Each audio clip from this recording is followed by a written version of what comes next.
Salam sejahtera bagi kita sekalian.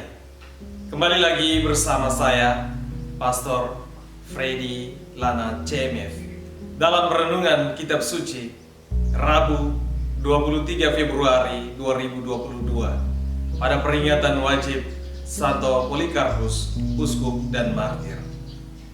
Bacaan yang kita renungkan pada hari ini diambil dari Injil Markus bab 9 ayat 38 sampai dengan 40. Kata Yohanes kepada Yesus, "Guru, kami melihat seorang yang bukan pengikut kita mengusir setan demi namamu.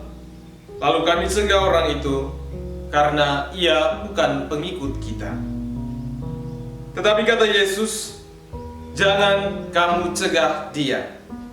Sebab tidak seorang pun yang telah mengadakan mujizat demi namaku dapat seketika itu juga mengumpat aku.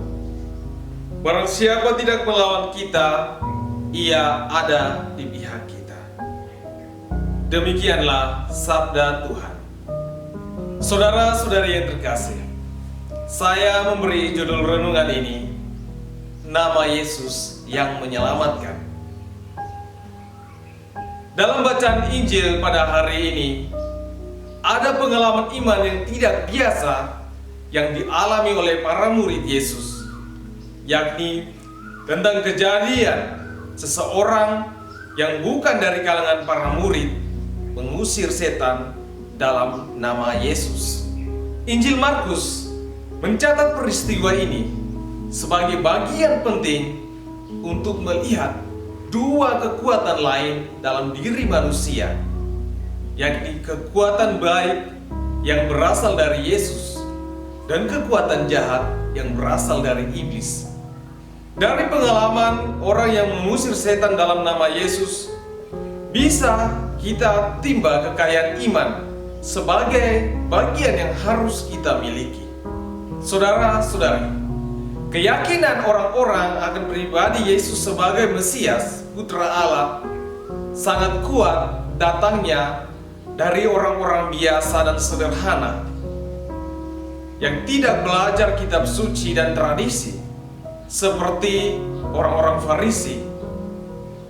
Mereka mengimani Yesus sebagai Mesias bukan saja karena mereka tahu tentang kitab suci yang diberitakan oleh para nabi, tetapi juga lahir dari pengalaman iman yang mereka saksikan langsung dari semua peristiwa yang telah dilakukan oleh Yesus. Yesus telah banyak melakukan pengajaran dan mujizat-mujizat yang belum pernah terjadi sebelumnya, dan itu membuat banyak orang percaya bahwa Yesus ini adalah Mesias yang dinantikan itu.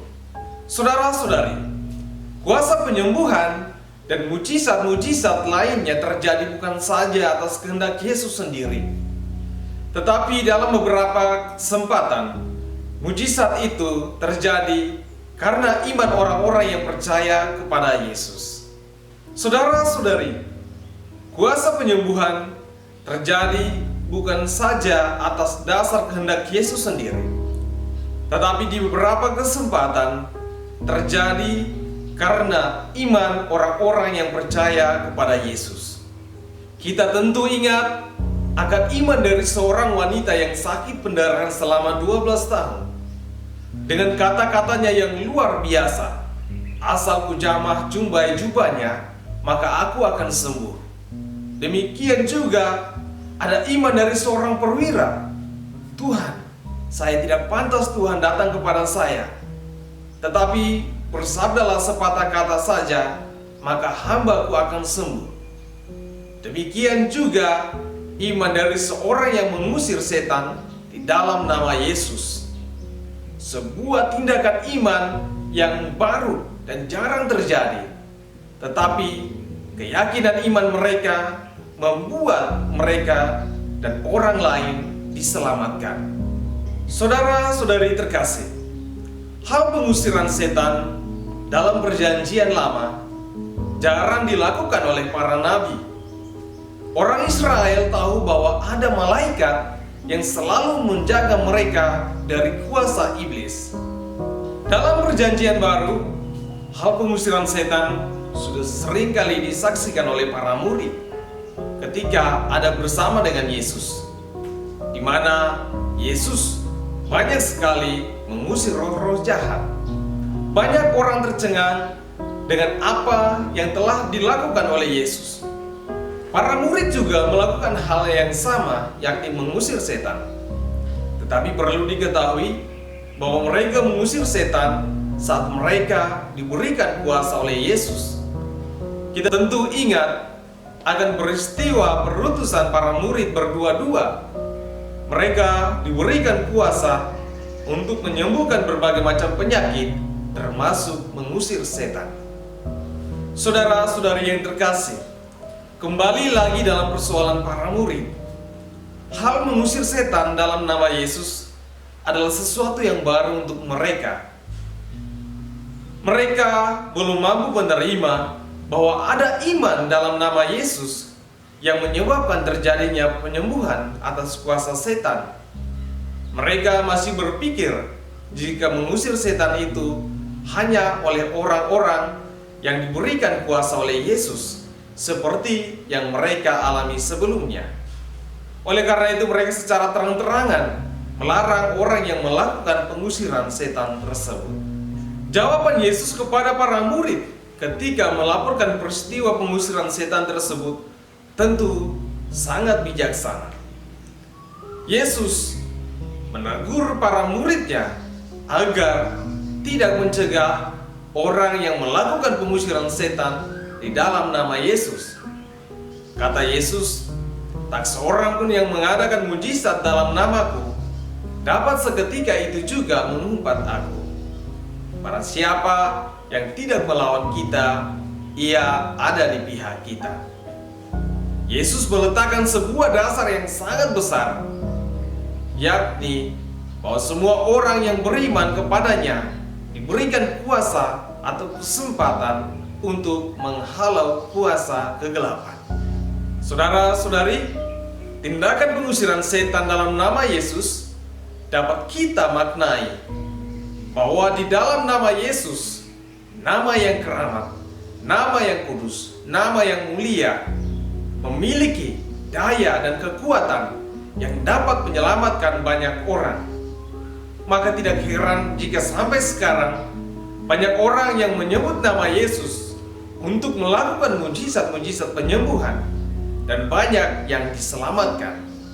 Saudara-saudari, jika kita ingin menelisik lebih jauh, jawaban Yesus ini adalah sebuah kritikan juga terhadap orang-orang Farisi yang pernah mengatakan bahwa Yesus mengusir setan dengan kuasa Beelzebul.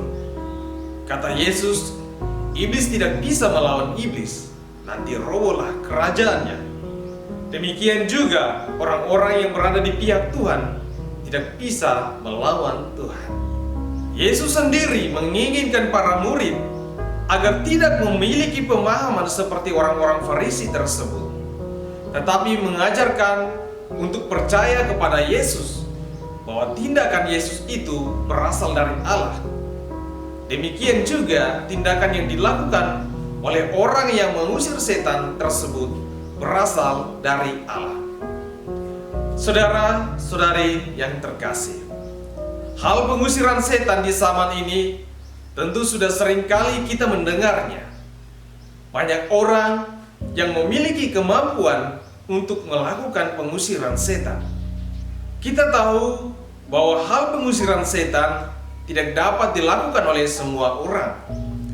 Di dalam gereja Katolik, hal pengusiran setan biasanya dipercayakan kepada para imam tertentu yang memiliki karisma untuk mengusir setan atau melakukan eksorsis. Namun tidak menutup kemungkinan bahwa daya pengusiran setan itu bisa juga bekerja pada siapa saja, baik para imam maupun awam, tergantung pada kehendak Tuhan, atau juga iman dari orang-orang yang percaya kepada Yesus.